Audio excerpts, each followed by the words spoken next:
Selling digital products with WooCommerce can be much easier than selling physical stuff because all you need to get started is a computer and a Wi-Fi connection. And if you're watching this video, you most likely have both of those things. It's simpler to run compared to a physical storefront, and you don't have to deal with the hassles of shipping and inventory. And no matter if you want to sell PDFs, NFTs, or Lightroom presets, we're going to show you how to set up digital products on WooCommerce and the steps that you can take to optimize their sales while preventing any security issues. Digital commerce is a huge segment in and of itself. Some of the popular paths for online entrepreneurs are e-publishing or ebooks. So this would be like selling information in digital books or PDFs. And then there's online courses where you sell information in protected content. And then SaaS products, so software that you'd be selling on your actual website. And if you'd like to know more about selling digital courses specifically, you can watch the video we did on that here. Now, if you need a little bit more convincing as to why you need to start offering digital products on your website, let's start with high margins. I mean, digital products can offer incredibly high margins, and the cost to produce just one digital good is the same as producing 100. This means that once your sales ramp up, your margins progressively increase as revenue rises while your costs remain the same. Next up, simpler logistics. With digital products, you don't need to manage any inventory. So this means that your logistics are simplified as you don't have to worry about shipping items to customers, right? Or ensuring that you have enough stock on hand to satisfy your customers' demand. And then there's low overhead. So when you sell digital products, you're free from most of the overhead costs typically incurred by brick and mortar stores and online stores selling physical goods. For example, raw materials, rent, utilities, and staff wages are common costs to procure, store, process, and deliver goods. None of these are necessary when selling digital goods though. The core of the business revolves around creating and marketing the product and maintaining your website. Simple enough, right? So let's talk about how to sell digital products.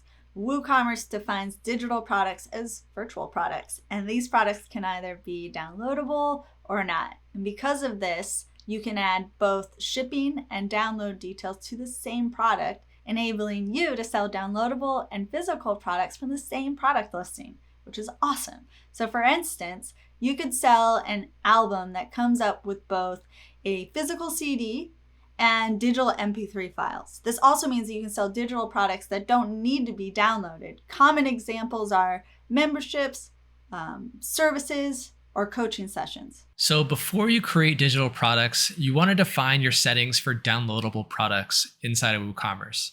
So go to your WordPress dashboard and go to WooCommerce, Settings, and then Products. Here, you'll want to select downloadable products.